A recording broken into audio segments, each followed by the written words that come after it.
les routines ont tendance à nous détruire. Moi, j'ai lâché la majorité des routines et des habitudes que j'avais et j'agis depuis un autre espace désormais que je vais te transmettre aujourd'hui et qui est essentiel réellement. Je vais même te montrer dans cette vidéo le rapport qu'il y a entre routine, habitude, religion, signes astrologiques. Je vais aussi te présenter une petite partie de mon histoire de vie et pourquoi les routines m'ont coûté 6000 balles à un moment. Je vais te montrer aussi aujourd'hui pourquoi les routines sont autant mises en avant sur internet, quel est l'intérêt marketing et je vais te montrer l'arnaque derrière tout ça, en fait la raison pour laquelle on te vend tout ça.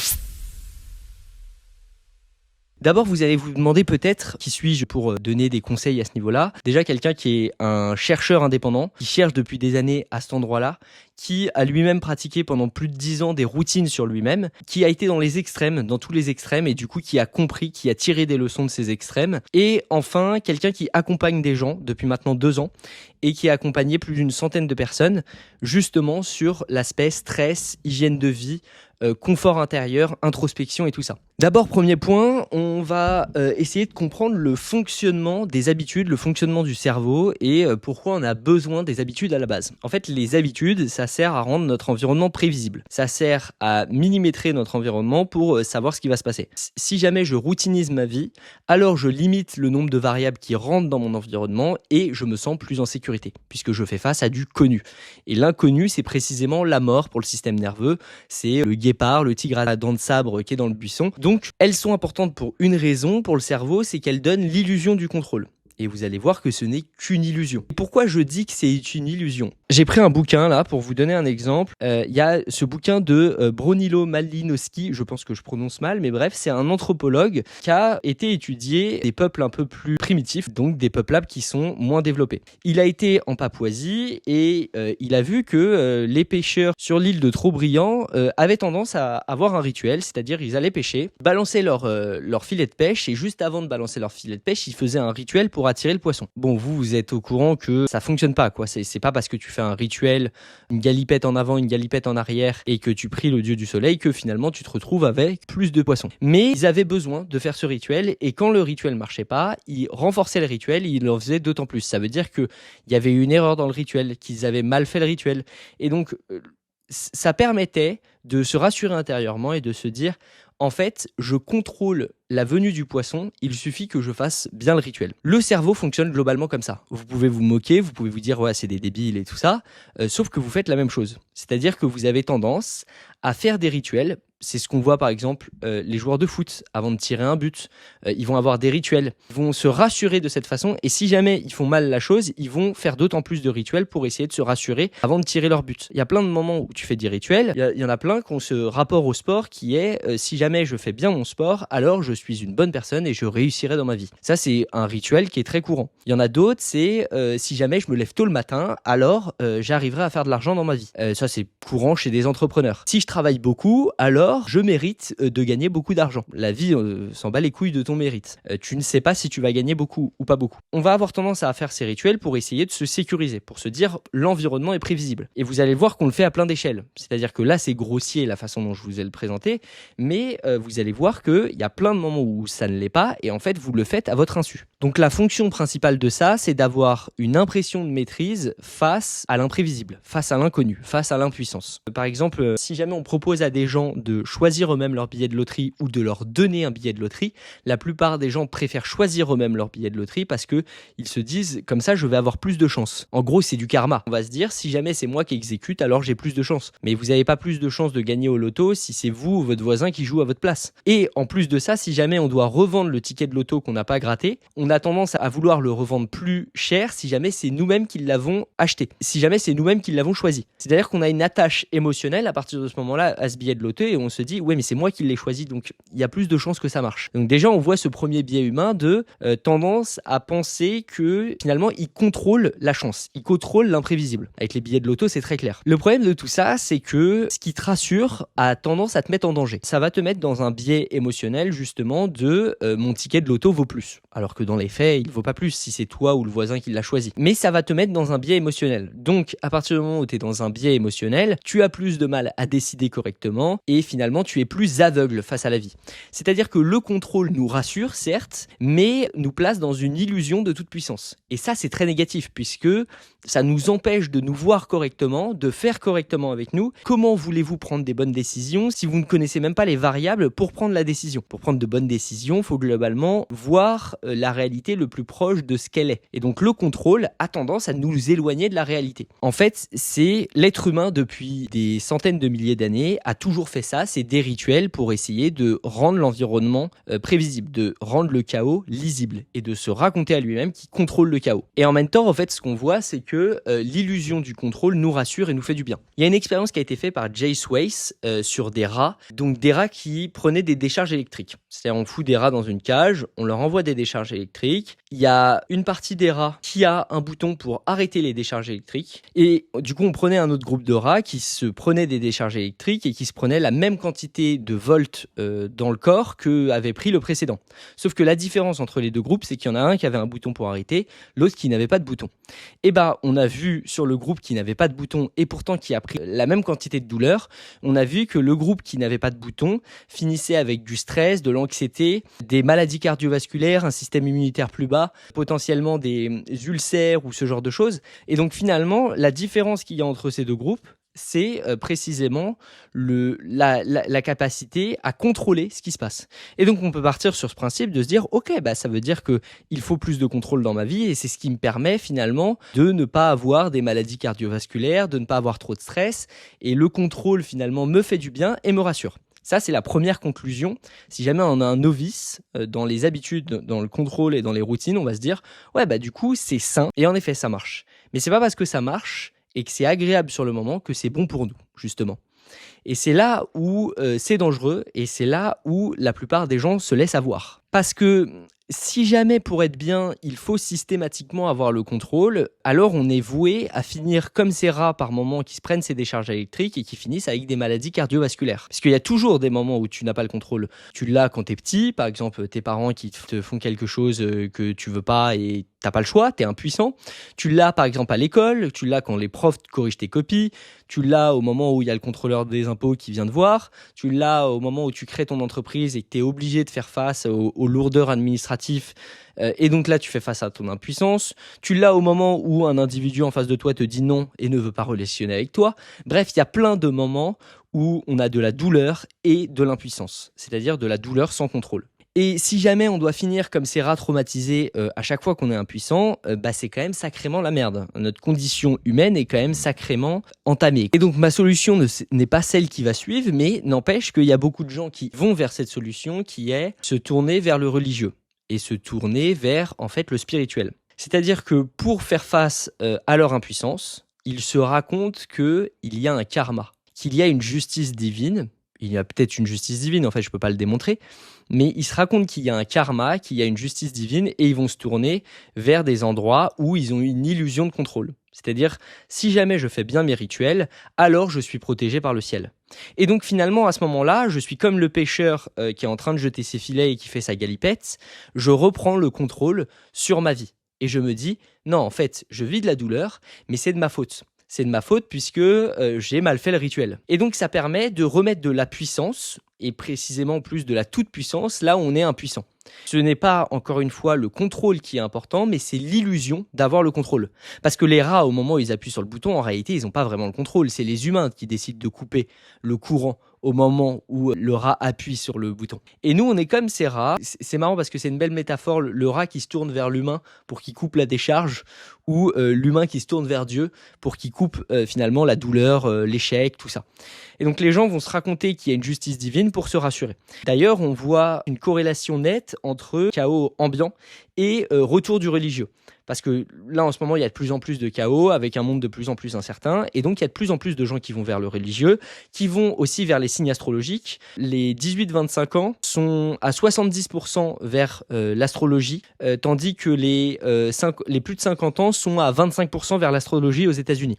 Donc, ça veut dire qu'on a fait environ x3, x4 sur la génération Z, ce qui est énorme. Quoi qu'il en soit, la génération Z fait face à plus de chaos, donc a besoin de plus de contrôle. et a besoin de se raconter que si Mercure rétrograde, alors c'est pour ça que dans leur relation avec Benjamin ou Jean-Charles, ça se passe pas bien. Et ça permet de se rassurer. En fait, ça permet de se dire, ok, finalement, si dans ma relation ça se passe mal, c'est parce que Mercure rétrograde. Et aussi, ça permet une chose, c'est d'avoir une explication pour le cerveau.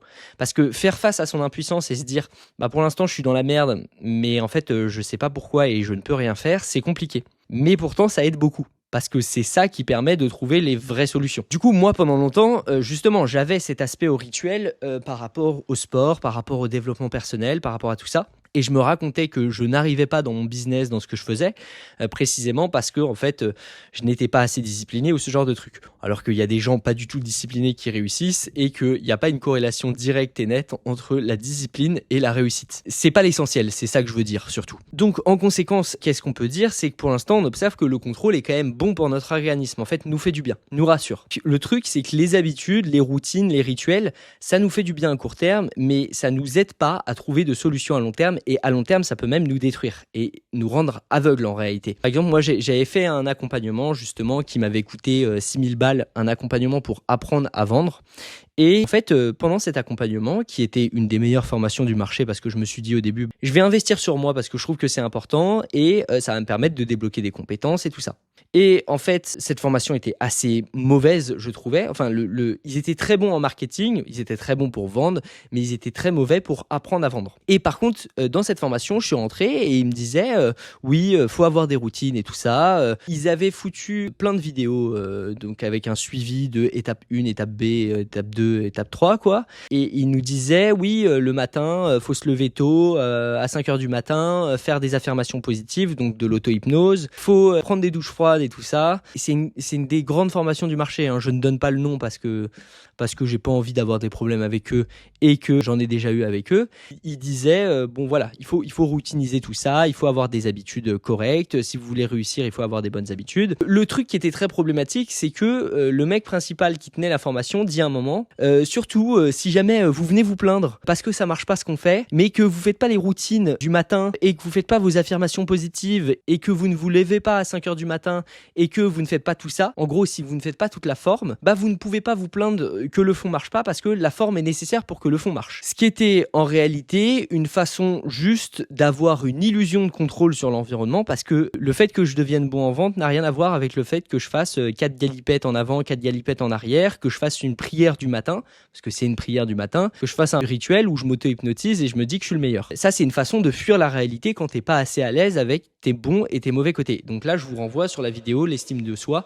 C'est important d'aller la voir. Pourquoi ce mec vendait les routines et tout ça? Parce que, en fait, il vendait du contrôle là où précisément on était impuissant. En fait, au bout d'un moment, t'as beau être bon vendeur, c'est pas toi qui décide quand est-ce que ça marche. T'as beau avoir un business où t'as une bonne idée, c'est pas toi qui décide quand est-ce que ça marche. Tu poses l'intention, tu agis pour, mais au bout d'un moment, c'est pas toi qui contrôle le marché. Tu dois te connecter à un marché, essayer de trouver ta cible, essayer de trouver des clients, etc., etc. Et ça, c'est pas toi qui le décide. Et donc, pourquoi il avait mis toutes ces routines et tout ça en place? Parce que ça permettait de contrôler. Ça permettait d'avoir l'illusion, justement, comme les pêcheurs qui faisaient leur galipette avant, leur galipette arrière, d'avoir l'illusion du contrôle. Là, ce qu'il faisait, c'est en gros créer un rituel pour se rassurer de l'angoisse de putain, en fait, je peux échouer. Oui, je peux échouer, même si je développe des compétences en vente. En fait, la forme est beaucoup plus facile à vendre que le fond. C'est plus facile de dire à un mec, lève-toi à 5h du matin, mange ça, prends une douche froide ou ce genre de truc, que de dire, ah putain, en fait, toi, tu dois plutôt te comporter comme ça face à ta cible. Et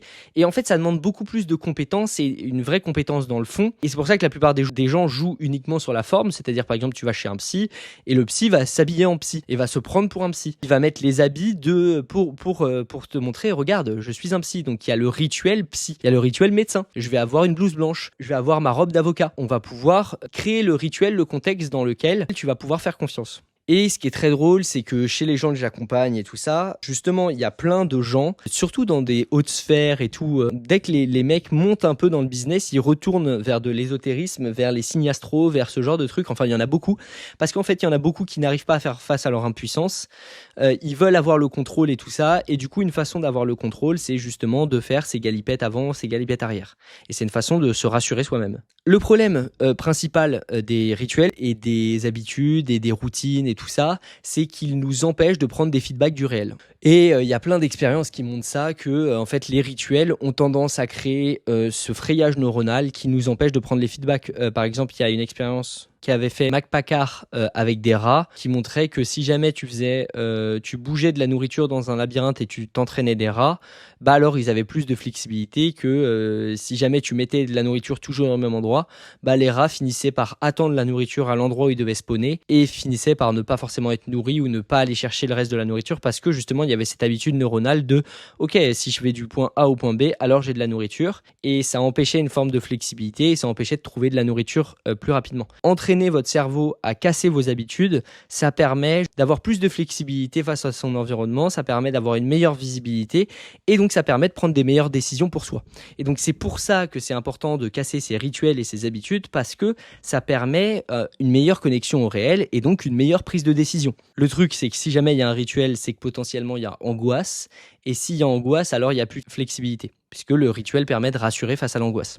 Et il y a aussi autre chose sur l'expérience qu'il avait faite, c'est que les rats continuaient à aller chercher de la nourriture si jamais on les envoyait à un point identique à chaque fois. Les rats continuaient à aller chercher de la nourriture alors même qu'ils avaient plus faim. Et donc ils se forçaient à manger alors que la satiété était déjà là. En fait, l'habitude, ça nous coupe de nos sensations. C'est comme les midis, vous allez bouffer. Oui, mais vous avez peut-être pas faim si vous regardez dans votre corps, ça se trouve vous avez pas envie.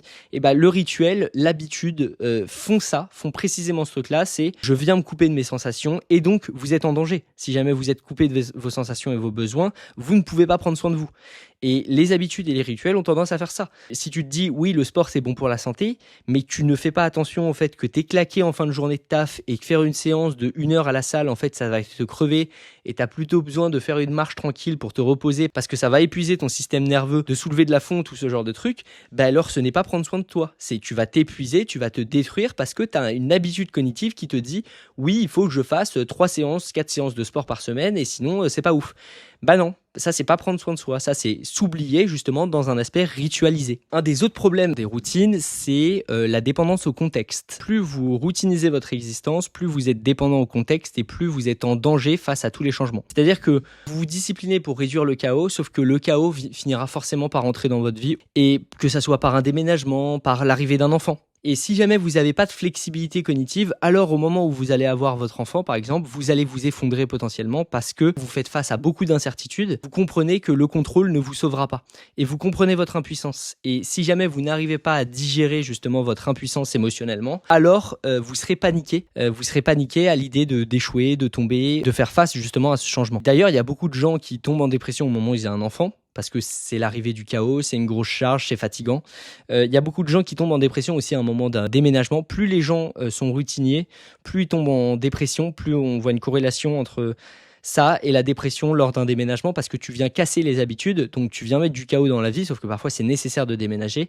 Et dans ce cas-là, il y a un effondrement interne parce que le système s'est construit avec un truc de c'est bon, aujourd'hui je connais, et le moment où tu connais pas, bah tu t'effondres. La technique, c'est d'aller faire face à de l'imprévu régulièrement, justement pour apprendre à son système à jongler avec le chaos. Et quelqu'un qui est vraiment libre, c'est quelqu'un justement qui a la capacité de lâcher ses routines parce qu'il n'en est pas esclave, justement. Par exemple, je me sers de routine ou d'un emploi du temps, je cadre un emploi du temps de façon très précise les moments où je suis très fatigué et que j'ai besoin d'un résultat. Mais sinon, la plupart du temps, je joue avec le chaos.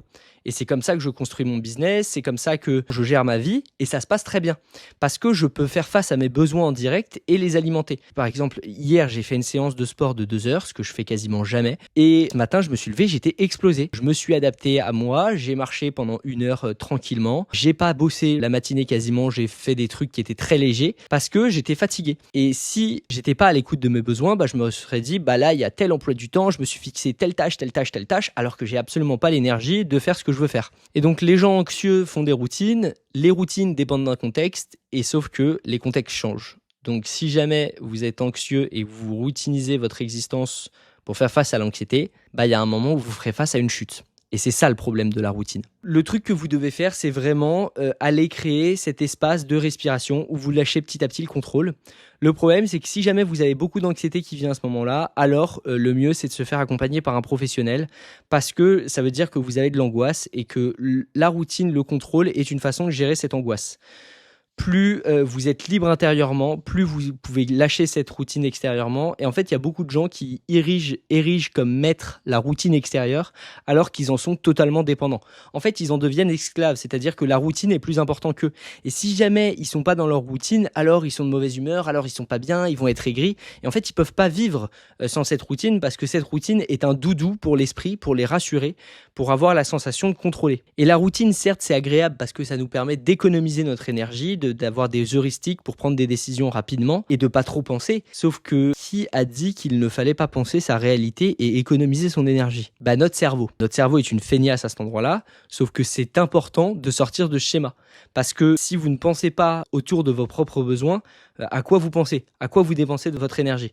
Je pense que c'est essentiel d'aller dépenser son énergie à cet endroit-là pour prendre des feedbacks. Le problème globalement dans ta vie, c'est pas ton manque de discipline, c'est ton incapacité à faire face à ton impuissance. La discipline, selon moi, vient de surcroît, c'est-à-dire qu'elle émane, c'est une externalité positive de l'amour pour un projet. Je considère être discipliné dans mes journées, mais parce que j'aime le projet que je fais, j'aime ce que je bâtis, et donc la discipline vient de surcroît. Je vais souvent faire du sport parce que j'aime le sport que je pratique. Et la plupart des gens, au lieu de créer le contexte dans lequel ils aiment faire quelque chose, ils essayent de créer une discipline pour les forcer à faire quelque chose qu'ils ne veulent pas faire. Allez faire des trucs que vous avez envie de faire. Il y a suffisamment d'activités pour faire des trucs qui sont fun.